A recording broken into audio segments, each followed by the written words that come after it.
100배의 결실, 기준과 깨달음이라는 제목으로 하나님 말씀 증거하도록 하겠습니다. 오늘 23절 보니까 이것도 지혜로운 자들의 말씀이라.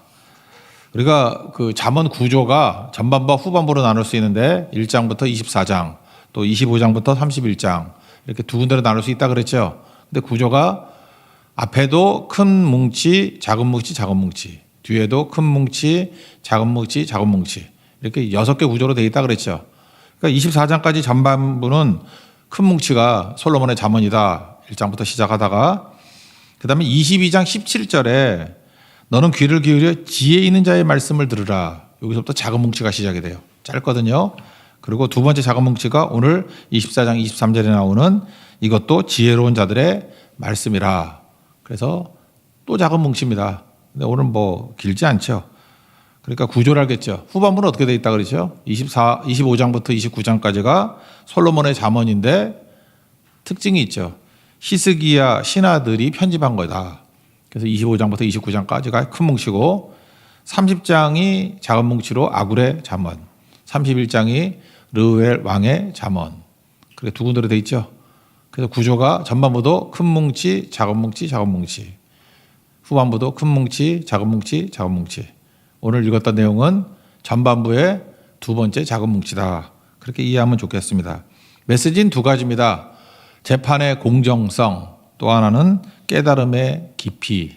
이 두 가지가 중요하다. 그래서 작은 뭉치에 가장 중요한 두 가지를 뽑고 있습니다. 첫 번째는 재판의 공정성인데 사람 봐가면서 재판하는 것은 옳지 못하다. 그게 메시지입니다. 23절 읽겠습니다. 시작. 이것도 지혜로운 자들의 말씀이라. 재판에 낯을 보아주는 것이 옳지 못하니라. 낯을 보아준다. 뭐 청탁한다 그런 거겠죠. 뭐 우리말도 그런 거 있죠. 내 얼굴을 봐서 뭐 그런 거겠죠.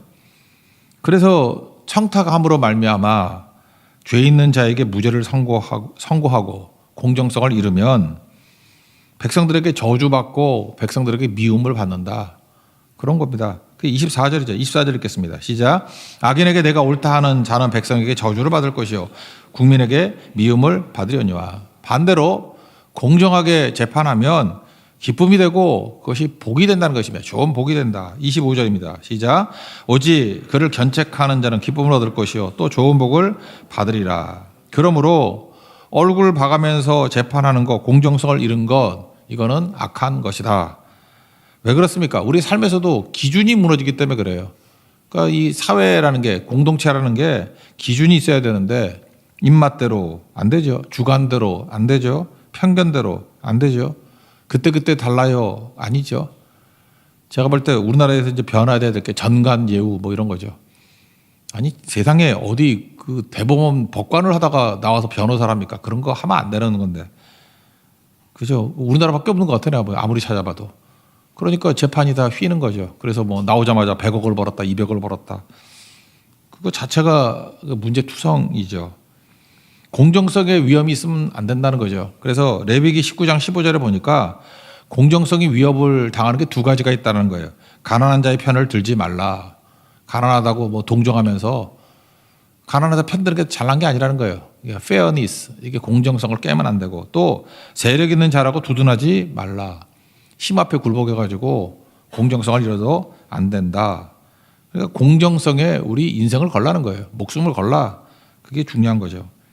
그러지 않으면 어떤 일이 벌어지느냐? 사회가 무너지고 공동체가 무너지게 되는 것이다. 이 작은 일이 아니라는 것입니다. 미가서 3장 11절 보면은 세 종류의 지도자가 나옵니다. 우두머리가 뇌물을 위해서 재판하고 지도자가 뇌물 받고 재판한대요.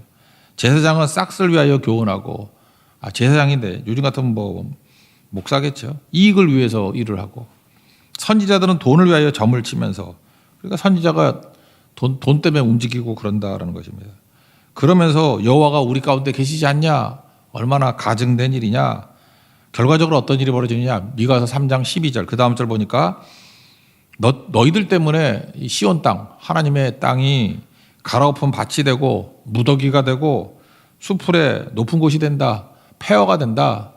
그러니까 공동체 다 무너지고 나라 망한다. 그런 뜻이라는 것입니다.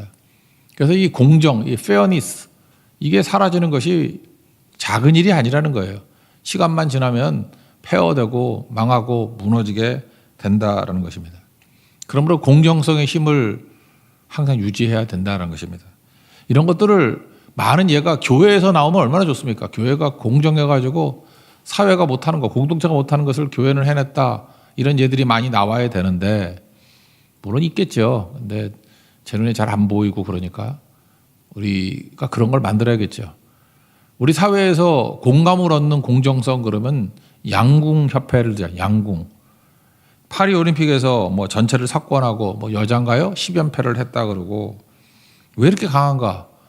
지난 올림픽 때 나왔던 안산이라는 선수 뭐 3관왕 갖지 않았습니까? 근데 안 나왔어. 안 나온 게 아니라 못 나왔더라고. 왜냐? 국가대표 선발전에서 떨어졌어요. 그러니까 아무리 3관왕을 했던 사람이라 할지라도 공정하게 실력대로 하는 거예요. 그래서 처음 보는 얼굴들 많이 보이지 않습니까? 그런 사람들이 국가대표 선발전에서 통과하고 그러니까 또 이기잖아요. 그게 얼마나 중요하겠습니까? 그래서 양궁을 보면서 공정의 힘이 얼마나 강력한가, 투명성의 힘이 얼마나 강력한가라고 하는 제가 볼 때 우리 사회에 큰 기여를 한 겁니다. 그런 큰 기여가 어디 있겠어요. 그래서 협회에서도 그런다 그러잖아요. 지원을 하지만 간섭은 하지 않는다. 그러니까 공정성의 힘, 이게 사실은 양궁에서 볼 수 있는 거 아니에요. 그래도 뭐 국가적으로 우리가 이런 예증을 붙들 수 있다는 게 되게 중요한 거죠. 웬만한 나라는요 그런 예증을 들 수 있는 게 없대요. 근데 우리는 하나라도 주셨으니까 감사하는 거죠. 그래서 저는 양궁협회 때문에 참 감사했습니다. 우리나라 축구가 강했을 때가 언제냐? 히딩크 감독 때 강했다 그러지 않습니까? 그것도 요즘에 또 해석을 하잖아요. 히딩크 뭐 탁월한 리더십도 있었지만 공정했기 때문이다. 그 이전까지는 뭐 어떤 특정 대학을 중심으로 해가지고 뽑고 그랬잖아요. 그죠? 다 알죠. 두 대학이 싸웠어요. 고려대하고 연세대하고. 주로 축구는 고려대가 훨씬 더 강했는데 양쪽에서 왔다 갔다 했다고. 제가 기억납니다. 그래서 연세대 출신이 허정무 감독이 하면은 뭐 반대쪽에서 막 공격해서 잘라버리고 또 올리고. 그런데 우리가 아다시피 그 2002년도 월드컵에 나갈 때 보면은 두 대학 출신이 별로 없어요. 다 무슨 뭐 도쿄 퍼플 상가인가 뭐 박지성 나는 뭐 그런 데도 다 있나 했어요. 그다음에 코치도 두 대학 나오지 않았다 박항서 이런 사람을 코치로 삼고 그래서 인맥도 끊어버리고 학연도 끊어버리고 어쨌든 그래서 처음에 볼 때 여기 연세대 분들 알 거예요. 이름도 모르는 사람들이 다 국가대표네 그랬어요. 의아해 했다고 아는 사람이 별로 없는 거야. 그런데 어쨌든 간에 뭐 최고의 성적을 내지 않았습니까? 그러니까 공정성을 깨버리면 갈아엎은 밭이 되고 무더기가 되고 폐허된다. 수풀에 높은 곳이 된다. 황폐해진다. 지금이 여러 면에서 그런 것 같지 않습니까? 여러분 공정하지 않으면 어떤 일이 벌어집니까? 억울해지겠죠. 그래서 율법 정신의 핵심이 뭐예요? 억울한 자가 없게 하라. 그러니까 여기저기서 억울한 사람이 많은 거예요. 그건 공정하지 않기 때문에 그렇다는 것입니다. 솔로몬이 하나님 앞에 지혜를 달라 그랬죠. 사실 그 지혜는 재판의 공정이거든요. 열왕기상 3장 9절 보니까 이 많은 백성을 어떻게 내가 재판할 수 있겠습니까? 또 다른 말로 하면 공정하게 재판할 수 있겠습니까? 공정은요 이렇게 마음만 갖는다고 되는 게 아니라 지혜가 있어야 되는 거라고요. 그래서 듣는 마음, listening heart를 주십시오. 재판을 잘할 수 있도록, 분별할 수 있도록, 선악간에 분별할 수 있도록, 공정하게 할 수 있도록 지혜를 주십시오. 그래서 하나님이 지혜를 주셨죠. 그래서 솔로몬의 재판 대표적인 게 있지 않습니까? 한 아이를 놓고 서로 두 여자가 자기 엄마라고 외치는 거. 뭐 칼로 자르라, 나눠 가지라. 그걸 통해서 우리 다 아는 얘기니까 누가 엄마여야 하는가라고 하는 그 기준이 있었죠. 우리가 결과를 아니까 되게 쉬워 보이지만 이 결과를 모를 때 이거 어떻게 찾지 진짜 엄마를? 그런데 지혜가 임했잖아요. 이것만큼 공정한 게 있습니까? 진짜 엄마에게 아이를 주잖아요. 그러니까 이게 지혜라고요. 공정은 공정에 따르는 뭐 결심만 갖고 되는 게 아니라 지혜가 있어야 된다는 것입니다. 야고보서 1장 5절에 있는 말씀 구하십시오. 지혜를 구하라. 그러면 꾸짖지 아니하실 하나님께서 주신다고. 이 삶에서 이런 지혜가 있으면은 평화가 임합니다. 샬롬이 임하게 된다는 거예요. 그게 너무너무 중요한 거죠. 그래서 우리 구약의 전체적인 말씀 이 두 단어를 다시 한번 정의를 내렸으면 좋겠는데 공의와 정의라고 번역이 되어 있습니다. 근데 항상 똑같이 번역이 된 게 아니기 때문에 문제죠. 공의에 해당되는 게 체다카, 정의에 해당되는 게 미슈파트 그랬죠. 영어 번역은 명확해요. 이 체다카로 번역되는 것은 공의라고 번역되는 것은 righteousness 그리고 정의라고 번역되는 미슈파트는 justice. 근데 이걸 앞에 형용사를 붙이면 헷갈리지 않는다 그랬죠. 먼저 정의 그러면 justice인데 이 정의에는 항상 앞에 붙어야 돼요. 사법적 정의. 그러니까 이건 공정함입니다. fairness. 공정과 기준을 세워야 된다. 그러니까 재판할 때 정의가 있어야 되죠. 그죠? 정의가 있어야 되죠. 공정해야 되죠. 억울한 자가 없게 돼야 되죠. 그렇다 그러면 판결하는 판사가 지혜가 있어야 되겠죠. 공정성을 뽑아낼 수 있도록. 물론 뭐 그런 걸 뽑아낼 마음도 없으면 그건 엉터리 재판관이지. 그런 건 망해야 되는 거고. 근데 마음만 있다고 되는 게 아니라 지혜가 임해야 된다는 것입니다. 그래야 공정한 재판을 할 수 있다. 그럼 공의가 뭐냐? 세상에 이렇게 저스티스, 미슈파트만 갖고 되는 게 아니라 공의가 있어야 되는데 이건 righteousness. 이거는 뭐라고 정의를 내자면 관계적 공의 또는 관계적 정의 이렇게 얘기했습니다. righteousness, 관계적, 체다카. 이거 처음 나오는 데가 어디냐면은 창세기 15장 6절에 나옵니다. 아브라함이 여호와를 믿으니 이신칭의 중요한 구절 아니에요? 아브라함이 여호와를 믿으니 여호와께서 이를 그의 의로 여기셨다라고 할 때 그 의가 체닥합니다. 이건 관계가 좋아졌다 그러는 거죠. 그러니까 여기서 의는 사람 쪽에서 볼 땐 믿음이에요. 믿는 걸 통해서 의가 이루어지는 거죠. 그래서 이신칭의 그러잖아요. 그 justification by faith. 믿음으로 인해서 우리가 의롭게 된 거. 근데 하나님 쪽에서는 은혜죠. 그러니까 하나님 쪽에서는 값없이 주시는 거 아니에요. 그냥 믿기만 하면 그냥 의를 주고 좋은 관계를 맺어주시는 거 아니에요. 그래서 이거는 하나님 쪽에서는 은혜라고 해요. 은혜. 그래서 세상에는요. 억울한 자가 없게 하라. 이거 하나만 갖고 되는 게 아니라 또 하나가 뭐냐면 부족한 자들에게 그냥 값없이 주는 거예요. 그래서 그걸 뭐라 그러죠? 가난한 자가 없게 하라. 그래서 율법 정신은 두 가지입니다. 그냥 단어로 말한다 그러면 체다카와 미슈파트. 그리고 내용으로 말한다 그러면은 가난한 자가 없게 하라, 억울한 자가 없게 하라. 이게 균형이라는 것입니다. 근데 오늘 강조하는 건 뭐죠? 공정성. 그죠? 억울한 자가 없게 하는 것. 이게 무너져 버리면 다 무너져 버린다. 그리고 이 안에 배어 있는 건 무엇입니까? 체다카가 있어야 된다는 거죠. 그러니까 이게 율법으로 말한다 그러면 율법은 이게 저스티스겠죠. 근데 그것만으로 우리가 구원받을 수 없잖아요. 그래서 율법은 뭐예요? 진단하는 거. 우리가 죄인이라는 것을 진단하는 거. 어찌합니까? 치료의 길이 없잖아요. 그럴 때 하나님께서 righteousness, 의를 주잖아요. 의, 공의를 주잖아요. 공의. 우리 쪽에서는 믿음이고 하나님 쪽에서는 은혜라니까. 은혜로 말미암아 구원 받았다. 그래서 두 가지가 다 필요한 겁니다. 그래서 하나님 앞에서 이런 모습으로 나아가기를 원한다라는 것입니다.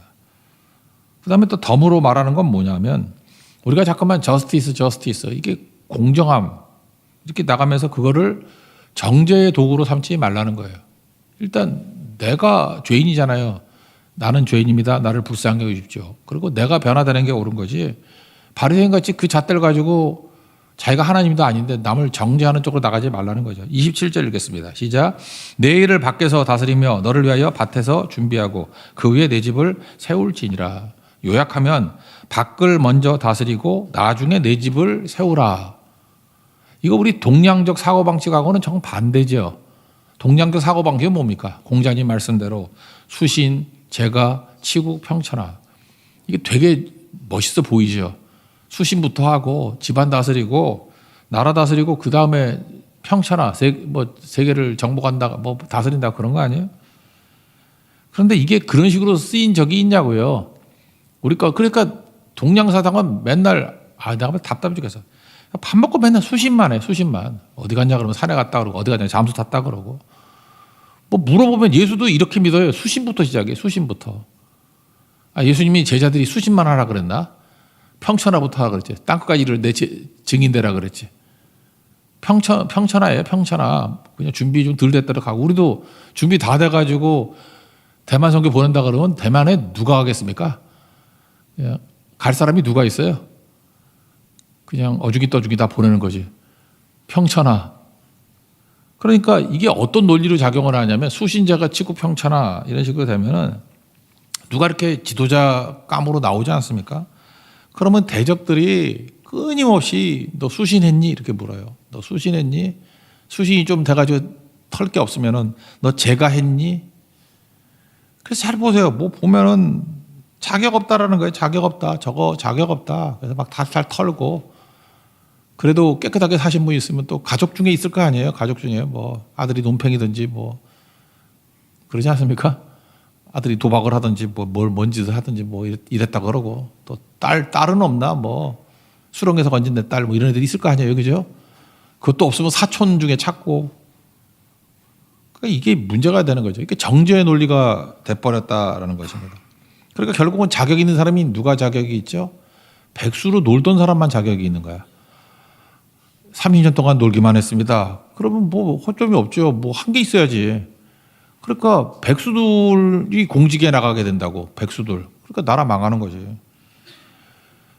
외양간을 깨끗한 외양간이 되면 좋죠. 근데 외양간은 기본적으로 더럽습니다. 소를 키우는데 어떻게 외양간이 깨끗해요? 그러니까 외양간의 목적은 소를 잘 키울 수 있느냐 이게 목적이고 깨끗하면 좋은 거죠. 근데 이게 뒤집혀가지고 깨끗해야만 된다라고 하면은 소 죽여버리는 거죠. 그래서 필요한 소는 다 죽여버리고 깨끗한 외양간만 남았다. 이게 조선시대 때 500년 동안 했던 일 아닙니까? 그래서 문치 또는 문약에 빠졌다 그러잖아요. 깨끗함. 그러다가 필요한 거 다 죽여버리고 기술자 죽여버리고 군사력 죽여버리고 남는 게 뭐예요? 이론만 딱 남아버려요. 자가당착에 빠져버리잖아요. 근데 똑같은 논리가 기독교에도 들어왔어요. 우리는 유교식으로 예수를 믿어요. 깨끗함. 아, 깨끗해야죠. 누가 더럽지. 근데 깨끗한 자가 어디 있어요? 의인은 없나니 하나도 없고 우리 다 죄인인데 거기서 전제를 해야죠. 다 죄인인데 사도 바울도 보세요. 깨끗하고 난 다음에 이미지 변신하고 난 다음에 이랬나? 곧장 나가서 이랬지. 그죠? 평천하부터 했지. 언제 수신제가 그런 식으로 했어요. 평천하다 보니까 하나님 불러다가 수신도 좀 해야 돼. 그래서 아라비아에서 수신도 했지. 또 나가서 또 평천하하고 또 하나님 잡아다가 또 제가도 하고 뭐 그러는 거 아니에요? 그러니까 평천하가 먼저다. 이게 다르다는 것입니다. 성경은 오히려 반대로 너무 수신제가만 집중하면 그 불순종하는 거다 이렇게 나간다고요. 12지파가 가나안 정복할 때 요단 동편이 땅이 너무 좋아요. 그래서 르우벤 지파, 갓 지파, 나중에 므낫세 반 지파도 합류했지만 여기가 좋사오니 우리 가족들 너무 힘들고 여기에 정착하고 싶습니다. 그럴 때 논리가 뭐예요? 너는 공동체는 생각 안 하고 네 가족만 생각하니? 그거 버림받는 조건이에요. 그게. 너는 공동체는 생각하지 않고 하나님 나라는 생각하지 않고 네 가족만 생각하니? 그래서 요단 동편이 사실 저주받은 지파가 돼버렸잖아요. 다 멸절돼 버렸잖아요. 여러분들 마찬가지입니다. 우리가 수신이 중요합니다. 제가가 중요합니다. 우리 가정이 중요합니다.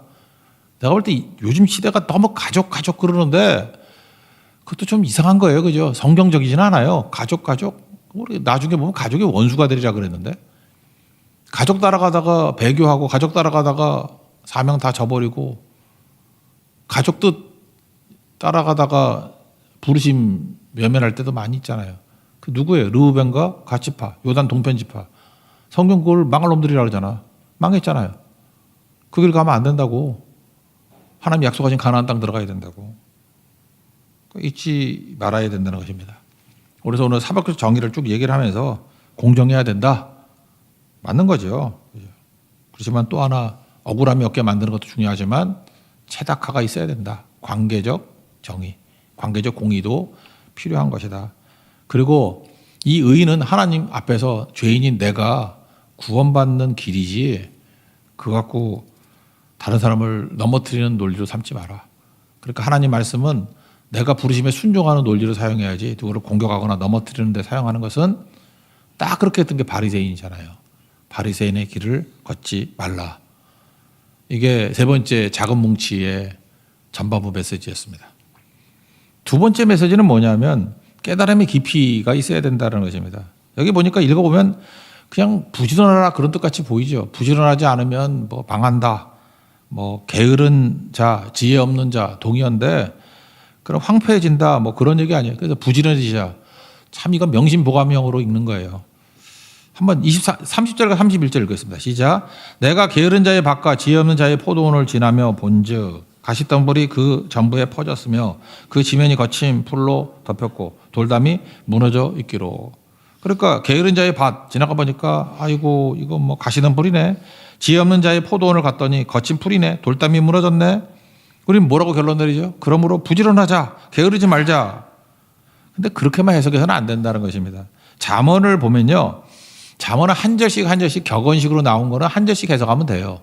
근데 이렇게 몇 절이 뭉쳐가지고 스토리로 나온 거 있죠. 스토리로 나온 거의 해석 방법은 뭐냐 하면은 대비 구조입니다. 그래서 해석을 잘하려고 그러면 무엇과 무엇이 대비되어 있나, 대조되어 있느냐. 그 대비, 대조를 잘 볼 줄 알아야 된다는 거예요. 우리는 얼핏 보면은 게을러서 관리를 하지 못한 사람, 그것에 대비, 부지런해서 관리를 잘한 사람, 이렇게 나와야 되잖아요. 그죠? 게을러서 관리 못했다. 그럼 반대가 부지런해서 관리 잘했다가 나와야 될 거 아니에요. 그런 구조는 없잖아요. 그거에 대비되는 게 뭐냐 하면 깊이 깨달아서 교훈을 얻어낸 솔로몬. 이게 대비로 나와. 32절이거든요. 32절 읽겠습니다. 시작. 내가 보고 생각이 깊었고 내가 보고 훈계를 받았노라. 그러니까 깨달음이 있는 솔로몬이에요. 깨달음의 깊이가 있는 솔로몬. 그러니까 뭘 보든지 솔로몬은 깨달았다는 것입니다. 깨달음의 깊이가 있었다라는 거예요. 그렇다면 앞부분도 역으로 추적할 수 있죠. 여기서 게으른 자의 밭, 지혜 없는 자의 포도원, 이거는 물질적인 것도 있지만 생각의 게으름이라고 해석할 수 있죠. 역으로. 또는 깨달음의 게으름, 묵상의 게으름. 생각 없다는 거예요. 생각 없이. 그러니까 결과적으로 저렇게 돼버렸다. 이거 한 달란트 미화와 똑같은 거죠. 그가 악하고 게으른 이유가 뭐예요? 깊이 생각을 하는 거예요. 하나님 말씀의 뜻이 뭔지, 주인의 뜻이 뭔지. 깨달음의 깊이가 없으니까 엉뚱한 짓 하는 거 아니에요. 그래서 악해졌고 그래서 게을러졌다. 성경 그런 조건입니다. 그래서 행동만을 얘기하지 않아요. 왜 행동이 나왔지? 왜 저런 행동을 하지? 저건 생각에 치열함이 없었기 때문에 그래. 묵상이 없었기 때문에 그래. 깨달음이 없었기 때문에 그래. 그게 씨 뿌리는 비유 아닙니까? 밭. 예를 들어서 누가복음 8장 같은 데 보면은 그 가시떨기만 하나 놓고 봅시다. 가시떨기 속에 떨어졌어. 가시 때문에 기운이 막혔다. 이유가 뭐냐? 이거죠. 말씀을 들었는데 말씀이 씨잖아요. 씨의 운명.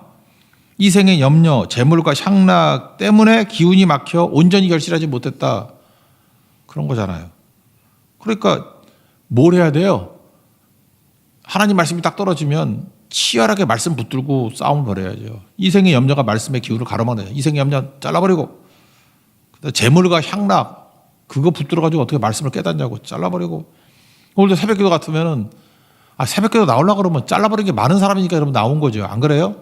일단 어제 저녁에 많이 안 먹고 어제 저녁에 빨리 잤고 새벽에 나오겠다고 결심을 했기 때문에 나온 거 아니에요? 아침에 깼더니 눈이 떠져가지고 심심해서 나왔다. 그런 사람이 누가 있어?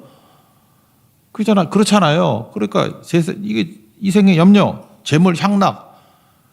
여러분 어제 저녁에 향락에 빠지지 않았으니까 나온 거 아니에요 지금?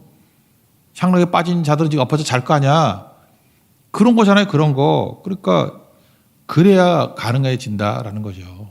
그래서 게으름은 게으름 자체를 갖고 뭐라 그러는 게 아니라 너는 깊이가 없어. 깨달음이 없어. 깨달음이 있으면 어떤 일이 벌어져요? 좋은 밭이잖아요. 좋은 밭. 말씀이 들어와서 깨달음이 깊이가 있으면 100배의 결실을 하느니라. 귀 있는 자는 들으라. 그런 거죠. 그러니까 여러분들이 뭘 바라볼 때 아까도 얘기했지만 정죄의 눈으로 바라보면 안 되고 뭘 바라보든지 간에 나한테는 깨달음이 있잖아요. 3인 행이면 필요 아사라. 3명이 같이 가면 반드시 내 스승이 될 사람이 있다 그러잖아요. 그죠? 그러니까 어딜 따라가다 보면은 필요 아사 맞죠? 필요 유사인가? 아사? 갑자기 헷갈리네. 예. 3인 행이면 필요 아사. 필요 유사인가? 이 머리가 나빠졌네. 하여튼 둘 중에 하나, 뜻은 같은 거죠. 3명이 같이 가면 반드시 내게 스승이 있다. 그죠? 스승이 있다. 꼭 잊지 말라고요. 제가 이번에도 박물관에 가가지고 뭘 봤냐 하면은 일본이 이렇게 경제가 발전하다 보니까 거기가 동이 부족하대. 은은 많이 나는데 동이 없대. 그래서 엽전이 부족해가지고 중국에서 수입을 했답니다. 그래서 엽전을 이제 통용을 했다 그러는데 일본 애들도 이제 부자들이 있을 거 아니에요. 그래서 항아리에다가 엽전 하나의 가치가 굉장히 크더라고. 뭐 쌀로 치면 한 가마니쯤 되고 막 그런 것 같아. 그거를 막 항아리 가득 담아놓은 거예요. 그리고 은행이 없으니까 땅에다 묻어놓고 숨겨놓은 거야. 그리고 잊어버렸어. 어디다 묻어놨는지. 여러분도 그런 거 있죠. 이렇게 돈 숨겨놓고 어디다 놨지 내가? 근데 항아리 이 담을 때는 알지만 묻을 때는 알지만 찾을 때는 어딘지 모르잖아. 수풀이 자라고 하면은. 그리고 또 갑자기 비명행사 죽으면 모르잖아요. 그럼 뭐 사인해놓고 죽는 게 아니니까. 그래서 그런 게 발견이 됐다고 사진 한번 보여줘요. 나 이거를 굉장히 많이 봤어요. 제가 찍어온 거예요. 인터넷 있는 거 아니고 제가 찍은 거예요. 이걸 보면서 그 자리에 한 10분쯤 서 있었어요. 이야, 요거 엽전 하나에 쌀 한 가마니쯤 된다 그러니까 이게 굉장히 큰 거 아니에요. 이거면은 얼마나 많은 사람을 먹여 살리고 얼마나 많은 일을 하고 얼마나 많은 가치가 있었던 돈인가. 이거 엄청나거든. 이게 요만한 항아리에 가득 있던 돈이래. 그 밑에 뭐 설명도 있더라고. 뭐 돈의 가치가 얼마. 이거 보면서 마태복음 6장이 생각났어요. 하나님의 심판이 있는 게 세 가지거든요. 쌓아두는 거, 땅에 돈 쌓아두는 거. 그래서 좀과 동록과 도둑.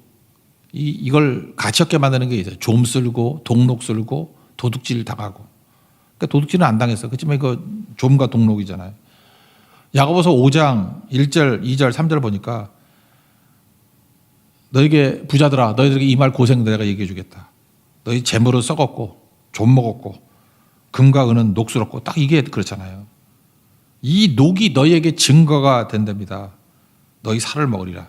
그러면서 선언하기를 말세에 재물을 쌓아도다. 이 멍청한 놈들아. 이러고 죽을 사람들 하나님의 심판이 있습니다. 이러고 죽으면 안 된다는 거예요. 이러고 죽는 거 아니라는 거예요. 그러므로 뭘 얘기를 하고 있습니까? 돈은 모으는 것으로 평가받는 게 아니고요. 돈은 사용한 것으로 평가받는 거다. 이거 아니면은 어리석은 자다 그런 거죠. 아 제발 죽을 때 아파트 몇 개 남겨두고 죽고 그런 바보짓 하지 마라. 이거 똑같은 평가받는다고. 이 어리석은 자들아 말세에 재물을 쌓아도다. 누가 그러고 죽으래? 쓰고 죽어야지. 하나님께서 여러분 생명 살리라고 줬는데 아니 아파트 하나 없애버리면 100명은 살릴 수 있다. 뭐 그런 조건이었는데 100명 지옥 보내고 자기는 남겨두고 그 뭐하는 미친 짓입니까? 그게 뭐하는 미친 짓이에요? 그 얘기를 하고 있는 거예요. 그 얘기를. 이게 지금 박물관에 있는 이 돈 이게 뭐 하나가 있으나 이 뭉칠이 있으나 여기 보니까 평가가 한심하다예요. 한심하다. 이 짓 하다가 쓰지도 못하고 죽었다. 그러므로 마지막 33절 34절 나오는 얘기는 이거는 그냥 빈곤과 공핍이 아니라 영적 빈곤과 영적 공핍에 빠지지 말고 잘 흘려보려고 잘 부르신 대로 사용해서 영적 부유한 자가 되라. 그게 메시지입니다.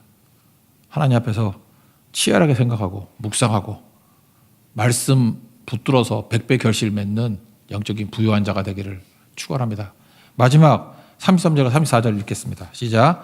내가 좀 더 자자 좀 더 졸자 손을 모으고 좀 더 누워있자 하니 내 빈궁이 강도같이 오며 내 곰핍이 군사같이 이르리라. 이건 영적인 메시지입니다. 자리에서 일어나겠습니다. 하늘의 것을 구하게 하소서.